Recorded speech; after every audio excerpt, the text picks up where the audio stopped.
The Phantom of the Opera.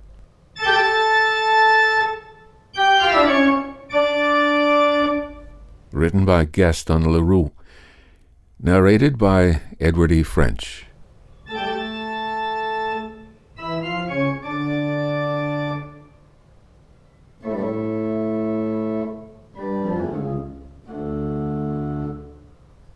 Prologue, in which the author of this singular work informs the reader how he acquired the certainty that the opera ghost really existed. The opera ghost really existed. He was not, as was long believed, a creature of the imagination of the artists, the superstition of the managers, or a product of the absurd and impressionable brains of the young ladies of the ballet, their mothers, the box keepers, the cloakroom attendants, or the concierge. Yes, he existed in flesh and blood, although he assumed the complete appearance of a real phantom, that is to say, of a spectral shade. When I began to ransack the archives of the National Academy of Music, I was at once struck by the surprising coincidences between the phenomena ascribed to the ghost and the most extraordinary and fantastic tragedy that ever excited the Paris upper classes. And I soon conceived the idea that this tragedy might reasonably be explained by the phenomena in question. The events do not date more than 30 years back, and it would not be difficult to find at the present day, in the foyer of the ballet, old men of the highest respectability, men upon whose word one could absolutely rely, who would remember as though they happened yesterday the mysterious and dramatic conditions that attended the kidnapping of Christine Daae, the disappearance of the Vicomte de Chagny, and the death of his elder brother, Count Philippe, whose body was found on the bank of the lake that exists in the lower cellars of the opera on the Rue Scribe side. But none of these witnesses had until that day thought that there was any reason for connecting the more or less legendary figure of the opera ghost with that terrible story. The truth was slow to enter my mind, puzzled by an inquiry that at every moment was complicated by events which at first sight might be looked upon as superhuman, and more than once I was within an ace of abandoning a task in which I was exhausting myself in the hopeless pursuit of a vain image. At last I received the proof that my presentiments had not deceived me, and I was rewarded for all my efforts on the day when I acquired the certainty that the opera ghost was more than a mere shade. On that day I spent long hours over the memoirs of a manager, the light and frivolous work of the too skeptical Montcharmin, who, during his term at the opera, understood nothing of the mysterious behavior of the ghost, and who was making all the fun of it that he could at the very moment when he became the first victim of the curious financial operation that went on inside the magic envelope. I had just left the library in despair when I met the delightful acting manager of our National Academy, who stood chatting on a landing with a lively and well-groomed little old man, to whom he introduced me gaily. The acting manager knew all about my investigations, and how eagerly and unsuccessfully I had been trying to discover the whereabouts of the examining magistrate, the famous Chagny case, Monsieur Faure. Nobody knew what had become of him, alive or dead. And here he was, back from Canada, where he had spent 15 years, and the first thing he had done on his return to Paris was to come to the secretarial offices of the opera and ask for a free seat. The little old man was Monsieur Faure himself. We spent the whole evening together, and he told me the whole Chagny case as he had understood it at the time. He was bound to conclude in favor of the madness of the Viscount and the accidental death of the elder brother, for lack of evidence to the contrary, but he was nevertheless persuaded that a terrible tragedy had taken place between the two brothers in connection with Christine Daae. He could not tell me what became of Christine or the Viscount. When I mentioned the ghost, he only laughed. He, too, had been told of the curious manifestations that seemed to point to the existence of an abnormal being residing in one of the most mysterious corners of the opera, and he knew the story of the envelope, but he had never seen anything in it worthy of his attention as magistrate in charge of the Chagny case, and it was as much as he had done to listen to the evidence of a witness who appeared of his own accord and declared that he had often met the ghost. This witness was none other than the man whom all Paris called the Persian, and who was well known to every subscriber to the opera. The magistrate took him for a visionary. I was immensely interested in this story of the Persian. I wanted, if there was still time, to find this valuable and eccentric witness. My luck began to improve, and I discovered him in his little flat in the Rue de Rivoli, where he had lived ever since, and where he died 5 months after my visit. I was at first inclined to be suspicious, but when the Persian had told me, with childlike candor, all that he knew about the ghost, and had handed me the proofs of the ghost's existence, including the strange correspondence of Christine Daae, to do as I pleased with, I was no longer able to doubt. No, the ghost was not a myth. I have, I know, been told that this correspondence may have been forged from first to last by a man whose imagination had certainly been fed on the most seductive tales. But fortunately I discovered some of Christine's writing outside the famous bundle of letters, and, on a comparison between the two, all my doubts were removed. I also went into the past history of the Persian, and found that he was an upright man, incapable of inventing a story that might have defeated the ends of justice. This, moreover, was the opinion of the more serious people who, at one time or other, were mixed up in the Chagny case, who were friends of the Chagny family, to whom I showed all my documents and set forth all my inferences. In this connection I should like to print a few lines which I received from General D. Sir, I cannot urge you too strongly to publish the results of your inquiry. I remember perfectly that a few weeks before the disappearance of that great singer Christine Daae and the tragedy which threw the whole of the Faubourg Saint-Germain into mourning, there was a great deal of talk in the foyer of the ballet on the subject of the ghost, and I believe that it only ceased to be discussed in consequence of the later affair which excited us all so greatly. But if it be possible, as after hearing you, I believe, to explain the tragedy through the ghost, then I beg you, sir, to talk to us about the ghost again. Mysterious though the ghost may at first appear, he will always be more easily explained than the dismal story in which malevolent people have tried to picture two brothers killing each other who had worshipped each other all their lives. Believe me, etc. Lastly, with my bundle of papers in hand, I once more went over to the ghost's vast domain, the huge building which he had made his kingdom. All that my eyes saw, all that my mind perceived, corroborated the Persian's documents precisely, and a wonderful discovery crowned my labors in a very definite fashion. It will be remembered that later, when digging in the substructure of the opera before burying the phonographic records of the artist's voice, the workmen laid bare a corpse. Well, I was at once able to prove that this corpse was that of the opera ghost. I made the acting manager put this proof to the test with his own hand, and it is now a matter of supreme indifference to me if the papers pretend that the body was that of a victim of the Commune. The wretches who were massacred under the Commune in the cellars of the opera were not buried on this side. I will tell where their skeletons can be found in a spot not very far from that immense crypt which was stocked during the siege with all sorts of provisions. I came upon this track just when I was looking for the remains of the opera ghost, which I should never have discovered but for the unheard-of chance described above.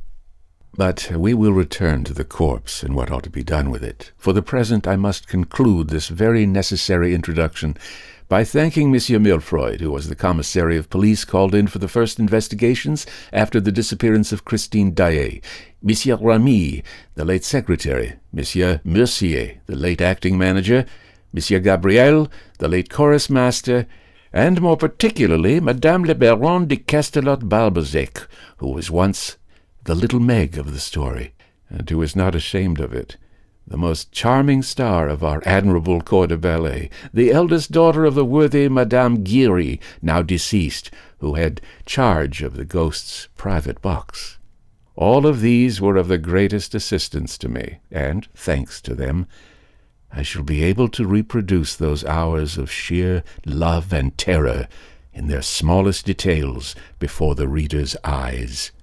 And I should be ungrateful indeed if I omitted, while standing on the threshold of this dreadful and veracious story, to thank the present management of the opera, which has so kindly assisted me in all my inquiries, and Monsieur Messiger in particular, together with Monsieur Gabion, the acting manager, and that most amiable of men, the architect entrusted with the preservation of the building, who did not hesitate to lend me the works of Charles Garnier, although he was almost sure that I would never return them to him.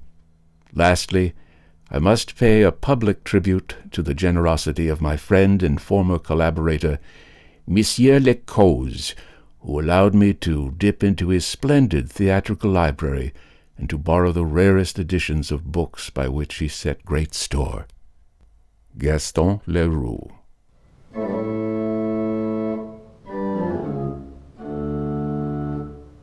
Chapter 1.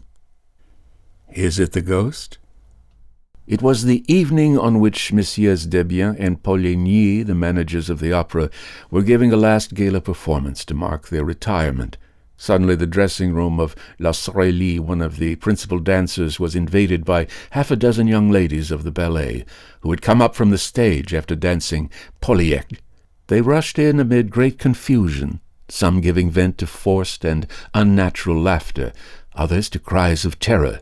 Sorelli, who wished to be alone for a moment to run through the speech which she was to make to the resigning managers, looked around angrily at the mad and tumultuous crowd. It was little Jeanne, the girl with the tip-tilted nose, the forget-me-not eyes, the rose-red cheeks, and the lily-white neck and shoulders, who gave the explanation in a trembling voice. "It's the ghost!" And she locked the door. Sorelli's dressing-room was fitted up with official commonplace elegance. A pier-glass, a sofa, a dressing-table, and a cupboard or two provided the necessary furniture. On the walls hung a few engravings, relics of the mother, who had known the glories of the old opera in the Rue des Pelletiers, portraits of Vertruys, Gardel, Dupont, Bigottini. But the room seemed a palace to the brats of the corps de ballet, who were lodged in common dressing-rooms where they spent their time singing, quarrelling, smacking the dressers and hairdressers, and buying one another glasses of cassis, beer, or even rum until the call-boy's bell rang. Sorelli was very superstitious. She shuddered when she heard little Jeanne speak of the ghost, called her a silly little fool, and then, as she was the first to believe in ghosts in general, and the opera ghost in particular, at once asked for details. "Have you seen him?" "As plainly as I see you now," said little Jeanne, whose legs were giving way beneath her, and she dropped with a moan into a chair. Thereupon little Guillery, the girl with eyes black as sloes, hair black as ink, a swarthy complexion, and a poor little skin stretched over poor little bones, little Guillery added, "If that's the ghost, he's very ugly." "Oh, yes," cried the chorus of ballet girls, and they all began to talk together. The ghost had appeared to them in the shape of a gentleman in dress clothes, who had suddenly stood before them in the passage without their knowing where he came from. He seemed to have come straight through the wall. "Pooh," said one of them, who had more or less kept her head. "You see the ghost everywhere." And it was true. For several months there had been nothing discussed at the opera but this ghost in dress clothes, who stalked about the building from top to bottom like a shadow, who spoke to nobody, to whom nobody dared speak, and who vanished as soon as he was seen, no one knowing how or where. As became a real ghost, he made no noise in walking. People began by laughing and making fun of this spectre dressed like a man of fashion or an undertaker. But the ghost legend soon swelled to enormous proportions among the corps de ballet. All the girls pretended to have met this supernatural being more or less often, and those who laughed the loudest were not the most at ease. When he did not show himself, he betrayed his presence or his passing by accident, comic or serious, for which the general superstition held him responsible. Had anyone met with a fall or suffered a practical joke at the hands of one of the other girls, or lost a powder puff, it was at once the fault of the ghost, of the opera ghost. After all, who had seen him? You meet so many men in dress clothes at the opera who are not ghosts. But this dress suit had a peculiarity of its own. It covered a skeleton. At least so the ballet girls said. And of course it had a death's head. Was all this serious? The truth is that the idea of the skeleton came from the description of the ghost given by Joseph Bouquet, the chief scene-shifter, who had really seen the ghost. He had run up against the ghost on the little staircase by the footlights which leads to the cellars. He had seen him for a second, for the ghost had fled, and to anyone who cared to listen to him, he said, "He is extraordinarily thin, and his dress coat hangs on a skeleton frame. His eyes are so deep that you can hardly see the fixed pupils. You just see two big black holes, as in a dead man's skull. His skin, which is stretched across his bones like a drumhead, is not white, but a nasty yellow. His nose is so little worth talking about that you can't see it side-face. And the absence of that nose is a horrible thing to look at. All the hair he has is 3 or 4 long dark locks on his forehead and behind his ears." This chief scene-shifter was a serious, sober, steady man, very slow at imagining things. His words were received with interest and amazement, and soon there were other people to say that they, too, had met a man in dress clothes with a death's head on his shoulders. Sensible men, who had wind of the story, began by saying that Joseph Bouquet had been the victim of a joke played by one of his assistants. And then, one after the other, there came a series of incidents so curious and so inexplicable that the very shrewdest people began to feel uneasy. For instance, a fireman is a brave fellow. He fears nothing, least of all fire. Well, the fireman in question, who had gone to make a round of inspection in the cellars and who, it seems, had ventured a little farther than usual, suddenly reappeared on the stage, pale, scared, trembling, with the eyes starting out of his head, and practically fainted in the arms of the proud mother of little Jeanne. And why? Because he had seen coming toward him, at the level of his head, but without a body attached to it, a head of fire. And as I said, a fireman is not afraid of fire. The fireman's name was Pampin. The corps de ballet was flung into consternation. At first sight, this fiery head in no way corresponded with Joseph Bouquet's description of the ghost. But the young ladies soon persuaded themselves that the ghost had several heads, which he changed about as he pleased. And, of course, they at once imagined that they were in the greatest danger. Once a fireman did not hesitate to faint. Leaders and front row and back row girls alike had plenty of excuses for the fright that made them quicken their pace when passing some dark corner or ill-lighted corridor. Sorely herself, on the day after the adventure of the fireman, placed a horseshoe on the table in front of the stage doorkeeper's box, which everyone who entered the opera otherwise than a spectator must touch before setting foot on the first tread of the staircase. This horseshoe was not invented by me any more than any part of this story, alas, and may still be seen on the table in the passage outside the stage doorkeeper's box when you enter the opera through the court known as the Cour de l'Administration. To return to the evening in question. "It's the ghost!" little Jeanne had cried.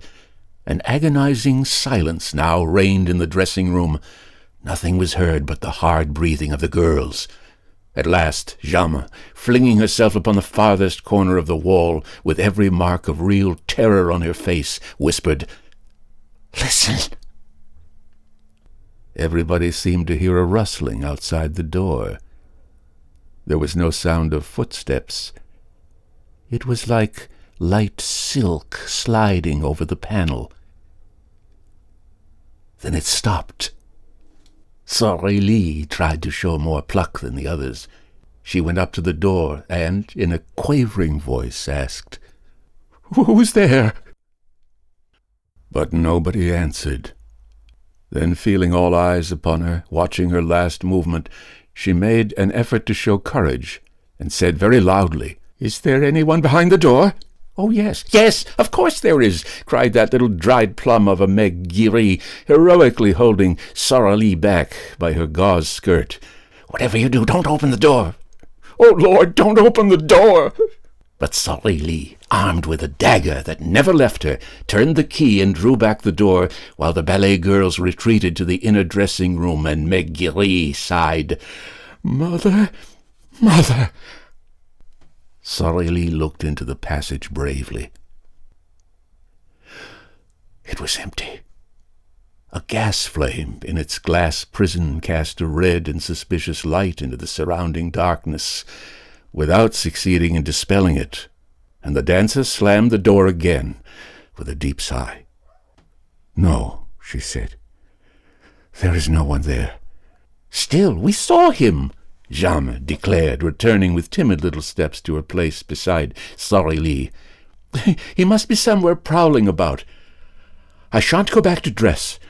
We'd better all go down to the foyer together at once for the speech, and we will come up again together." And the child reverently touched the little coral finger ring which she wore as a charm against bad luck, while Sorrely stealthily, with the tip of her pink right thumbnail, made a St. Andrew's cross on the wooden ring which adorned the fourth finger of her left hand. She said to the little ballet girls, "Come, children, pull yourselves together. I dare say no one has ever seen the ghost." "Yes, yes, we saw him just now," cried the girls. "He had his death's head and his dress coat, just as when he appeared to Joseph Bouquet." "And Gabriel saw him too," said Jeanne. "Only yesterday afternoon, in broad daylight." "Gabriel, the chorus master?" "Why, yes. Didn't you know?" "And he was wearing his dress clothes in broad daylight?" "Who? Gabriel?" "Why, no. The ghost." "Certainly. Gabriel told me so himself. That's what he knew him by.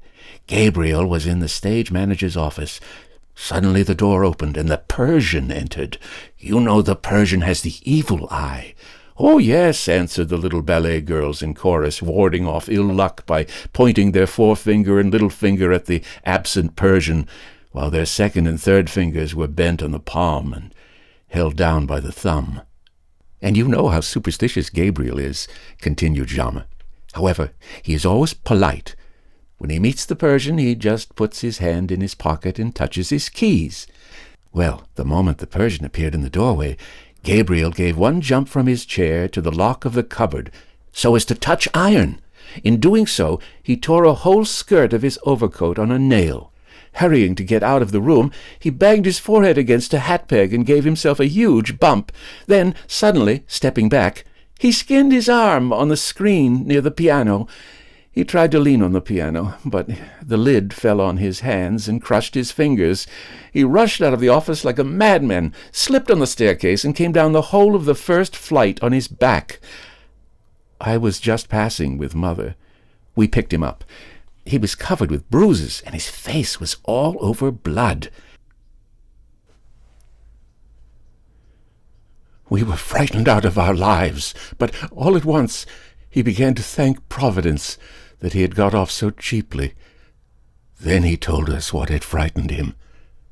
He had seen the ghost behind the Persian, the ghost with the death's head, just like Joseph Bouquet's description. Jeanne had told her story ever so quickly, as though the ghost were at her heels, and was quite out of breath at the finish. A silence followed, while Sorrely polished her nails in great excitement. It was broken by little Giry, who said, "Joseph Bouquet would do better to hold his tongue." "Why should he hold his tongue?" asked somebody. "That's Mother's opinion," replied Meg, lowering her voice and looking all about her as though fearing lest other ears than those present might overhear. "And why is it your mother's opinion?" "Hush! Mother says the ghost doesn't like being talked about." "And why does your mother say so?" Because... Nothing. This reticence exasperated the curiosity of the young ladies, who crowded round little Giry, begging her to explain herself. They were there, side by side, leaning forward simultaneously in one movement of entreaty and fear, communicating their terror to one another, taking a keen pleasure in feeling their blood freeze in their veins. "I swore not to tell," gasped Meg. But they left her no peace, and promised to keep the secret, until Meg, burning to say all she knew, began with her eyes fixed on the door. "Well, it's because of the private box." "What private box?" "The ghost box." "Has the ghost a box?" "Oh, do tell us, do tell us." "Not so loud," said Meg. "It's box 5, you know. The box on the grand tier, next to the stage box on the left." "Oh, nonsense." "I tell you it is. Mother has charge of it. But you swear you won't say a word?" "Of course, of course." "Well, that's the ghost's box. No one has had it for over a month except the ghost, and orders have been given at the box office that it must never be sold." "And does the ghost really come there?" "Yes." "Then somebody does come?" "Why, no. The ghost comes. But there is nobody there." The little ballet girls exchanged glances. If the ghost came to the box, he must be seen, because he wore a dress coat and a death's head. This is what they tried to make Meg understand. But she replied, "That's just it. The ghost is not seen, and he has no dress coat, and no head. All that talk about his death's head and his head of fire is nonsense. There's nothing in it. You only hear him when he is in the box. Mother has never seen him, but she has heard him. Mother knows, because she gives him his program." Sorry interfered. "Geary, child, you're getting at us." Thereupon little Geary began to cry. "I ought to have held my tongue if Mother ever came to know. But I was quite right. Joseph Bouquet had no business to talk of things that don't concern him. It will bring him bad luck. Mother was saying so last night." There was a sound of hurried and heavy footsteps in the passage, and a breathless voice cried, "Cécile! Cécile! Are you there?" "It's Mother's voice," said Jeanne. "What's the matter?" She opened the door. A respectable lady, built on the lines of a Pomeranian grenadier, burst into the dressing-room and dropped groaning into a vacant chair. Her eyes rolled madly in her brick-dust-colored face. "How awful!" she said. "How awful!" What? "Joseph Bouquet." "What about him?" "Joseph Bouquet is dead." The room became filled with exclamations, with astonished outcries, with scared requests for explanations. "Yes, he was found hanging in the third-floor cellar." "It's the ghost," little Geary blurted, as though in spite of herself. But she at once corrected herself, with her hands pressed to her mouth. No, I didn't say it. All around her, her panic-stricken companions repeated under their breaths, "Yes, it must be the ghost." Sorely was very pale. "I shall never be able to recite my speech," she said. Ma Jeanne gave her opinion while she emptied a glass of liqueur that happened to be standing on a table. "The ghost must have something to do with it." The truth is that no one ever knew how Joseph Bouquet met his death. The verdict at the inquest was natural suicide. In his memoirs of manager, Monsieur Moncharmin, one of the joint managers who succeeded Messieurs Debienne and Poligny, describes the incident as follows. "A grievous accident spoiled the little party which Messieurs Debienne and Poligny gave to celebrate their retirement.